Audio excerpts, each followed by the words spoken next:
बड़ी बहू, अरे ओ बड़ी बहू, सूरज सर पे आ गया है और तुम अभी तक सोई पड़ी हो। सारे काम कौन करेगा? माँ जी, वो क्या है ना, आज मुझे थोड़ा बुखार जैसा लग रहा है। आज तो मुझसे कोई भी काम नहीं होगा।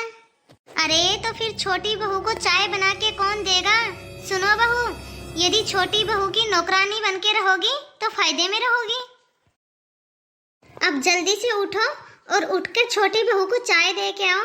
यदि 8 बजे से थोड़ा सा भी लेट हुआ तो मेरी प्यारी बहू रानी की सर में दर्द हो जाएगा।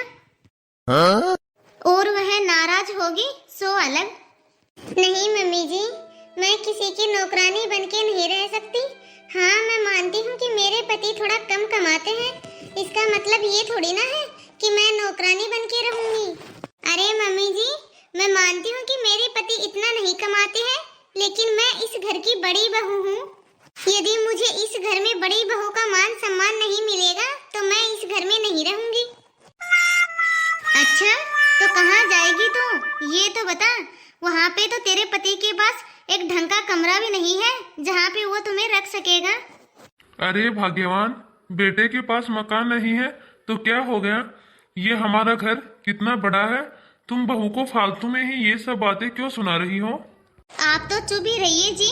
औरतों के बीच में आपको बोलने का कोई भी मतलब नहीं है। आप तो चुपचाप वहाँ कोने में जाके बैठिए और सब कुछ देखते रहिए। और जब चाय नाश्ता बनेगा तो आपको वहीं पे मिल जाएगा। जब देखो तब बड़ी बहू का पक्ष लेने के लिए चले आते हैं। अरे ओ महारानी, कहाँ चली? मेरी छोटी बहू के लिए चाय तो बना दो। नहीं माँ जी, पूनम उठेगी तो अपने लिए चाय खुद ही बना लेगी। मैं किसी की नौकरानी नहीं हूँ। मम्मी जी, मेरी चाय कहाँ है? और दीदी भी बहुत आलसी हो गई है आजकल। इनका तो कोई काम करने को मन ही नहीं करता। फालतू में कब से यहाँ खड़े होकर बहस कर रही हैं। फालतू में इन्होंने तो मेरी नींद ही खराब कर दी। ठीक है छोटी, यदि तुम्हारी नींद खराब हो ही गई है तो एक काम करो, सबके लिए चाय बना दो। देखा ना मम्मी जी आपने, दीदी मुझसे कैसे बात कर रही हैं। और अभी तो मुझे इस घर में आए हुए सिर्फ 1 हफ्ता ही हुआ है। अरे छोटी बहू, तुम चिंता मत करो, इसको लाइन पे कैसे लाना है मुझे सब पता है। वो मम्मी जी क्या है ना कि दरअसल आज मेरा गला सूख रहा है, तो एक काम कीजिए ना, आप ही चाय बना दीजिए।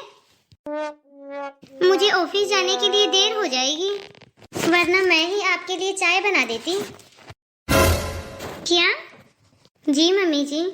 बहू, घर में 2-2 बहुएं होते हुए अब सास रसोई में चाय बनाने के लिए जाएगी। और तुम मेरी बहू हो, तुम्हें सास से चाय बनाते हुए शर्म नहीं आएगी? जब मेरे पिता ने नोट गिन के आपकी हथेली पे रखे थे तब आपको शर्म नहीं आई? मेरे पापा की कमाई लेते हुए और आज आपको चाय बनाने में शर्म आ रही है। वाह मम्मी जी वाह, आप जेठानी जी को तो समझा रही थी कि वो मेरी नौकरानी बन के रहेगी तो फायदे में रहेगी। आप नौकरानी ना सही, लेकिन कम से कम मुझे 1 कप चाय तो पिला ही सकते हैं ना। अब मुझे समझ में आ रहा है कि किसी को नौकरानी बोलना कितना आसान होता है, लेकिन सच में किसी की नौकरानी बन के रहना कितना मुश्किल होता है। लेकिन खैर कोई बात नहीं, चाय तो मैं बना ही देती हूँ।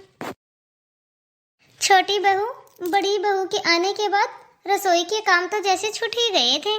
खैर चाय तो मैंने बना दी है, लेकिन अब नाश्ते का क्या करूँ?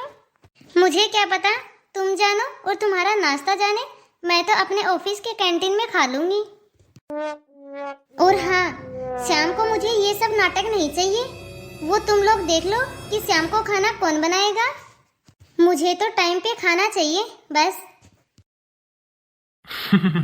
बहुओं में भेदभाव करने का यही परिणाम होता है। मैं आपके लिए और अपने लिए ब्रेड सेक के ले आती हूँ। यदि बड़ी बहू को भूख लगेगी तो वह अपने आप उठ के आएगी और दोपहर का खाना बनाएगी।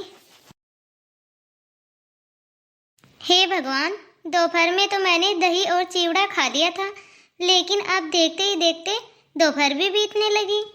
और बड़ी बहू है जो कि बाहर निकलने का नाम ही नहीं ले रही और हिम्मत भी नहीं है काम करने की। और ना ही चुपचाप बैठने की। बल्कि मुझे तो अब डर लगने लगा है, जब छोटी बहू शाम को घर आएगी और उसे खाना बना हुआ नहीं मिलेगा तो वह फिर से चिल्लाने लगेगी। बड़ी बहू, अरे ओ बड़ी बहू। जी क्या हुआ माँ जी? अरे बड़ी बहू, कुछ खाओगी नहीं क्या? नहीं माँ जी, मुझे यहाँ की रोटी नहीं खानी। मेरा मन नहीं करता यहाँ की रोटी खाने को, और वैसे भी मेरा पति कम कमाता है, तो मैं किसी दूसरे की कमाई की रोटी थोड़ी ना खा सकती हूँ। ये क्या बड़ी बहू, तुम कहाँ जा रही हो? वो माँ जी, मैंने इनके पास फोन कर दिया था तो इन्होंने मेरी टिकट करवा दी है। अब मैं उनके पास जा रही हूँ। भले ही मम्मी जी वहाँ रहने की दिक्कत होगी, खाने पीने को कम मिलेगा, लेकिन कम से कम वहाँ मुझे कोई यह तो नहीं कहेगा कि जॉब वाली बहू की नौकरानी बन के रहो। क्या? हाँ माँ जी। चरण स्पर्श बाबूजी। मैं अपनी गृहस्थी शुरू करने जा रही हूँ बाबूजी। मुझे लगा था कि मैं यहाँ रहूंगी और आप लोगों की सेवा करूंगी, लेकिन माँ जी ने तो मुझे नौकरानी ही समझ लिया।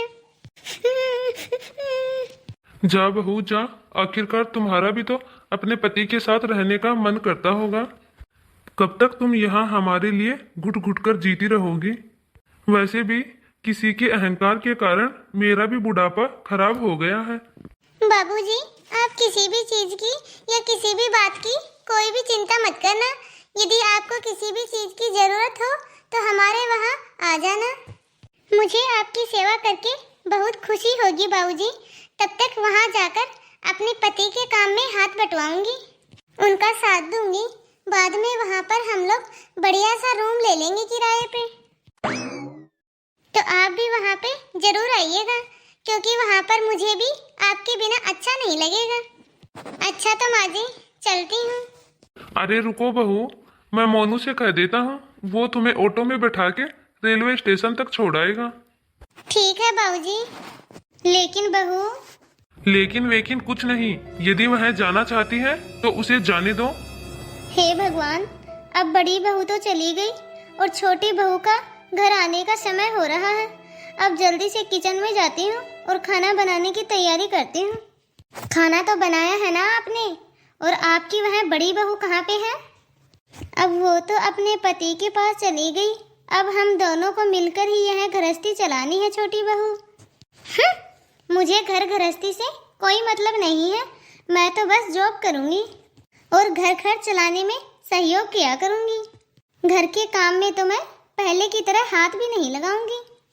तो ठीक है बहू, एक काम करो, एक नौकरानी ही लगवा दो। आपके होते हुए नौकरानी की क्या जरूरत है? और वैसे भी आपने दीदी को ताने मार मार के यहाँ से भगा दिया, तो अब उनके जाने की भरपाई आप कीजिए। नौकरानी के ऊपर फालतू खर्चा नहीं करूँगी मैं। और यदि आप घर में रह रही हैं तो आप क्या मुफ्त की रोटियां तोड़ने के लिए रह रही हो? छोटी बहू, तुम ये क्या कह रही हो? आपने बिल्कुल सही सुना। यदि मुझे नौकरानी से ही काम करवाना है तो आपको मैं इस घर में रख के क्या करूँगी? आई बड़ी नौकरानी रखने वाली। हे भगवान, अब ये क्या? मेरी बूढ़ी हड्डियों को अब फिर से रसोई की आग में झोंकना पड़ेगा। इससे अच्छी तो मेरी बड़ी बहू थी, जो कि मुझे एक गिलास पानी भी अपने हाथों से नहीं उठा के पीने देती थी। हमारी कितनी सेवा करती थी।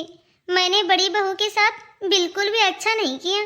शायद भगवान ने मुझे उसी की सजा दी है, जब किसी के आत्मसम्मान को ठेस पहुंचती है। लेकिन वह मुश्किल से मुश्किल परिस्थितियों में भी संघर्ष करके जीवन जी लेता है। लेकिन वह इंसान वहाँ रहना बिल्कुल भी पसंद नहीं करता जहाँ उसके आत्मसम्मान को ठेस पहुंची हो। शायद इसीलिए बड़ी बहू यह घर छोड़ के चली गई। मैं तो अब कहीं की भी नहीं रही। तो दोस्तों, आप सभी को यह वीडियो कैसा लगा? कमेंट बॉक्स में कमेंट करके अपनी राय जरूर दें। और यदि आपको यह वीडियो पसंद आया हो तो वीडियो को लाइक जरूर करें। यदि अभी तक आपने हमारे इस चैनल को सब्सक्राइब नहीं किया हो तो फटाफट से बेल आइकन दबाकर सब्सक्राइब करें, ताकि ऐसे ही मजेदार वीडियो आप तक पहुंचते रहें। तो चलिए दोस्तों, जल्दी ही मिलेंगे आपसे अगले वीडियो में। आपको हमारे इस चैनल पर किस तरह की वीडियो देखना पसंद है कमेंट बॉक्स में कमेंट करके जरूर बताएं। तो चलिए दोस्तों, मिलते हैं फिर अगले वीडियो में। तब तक आप इस वीडियो को देखिए और एंजॉय कीजिए।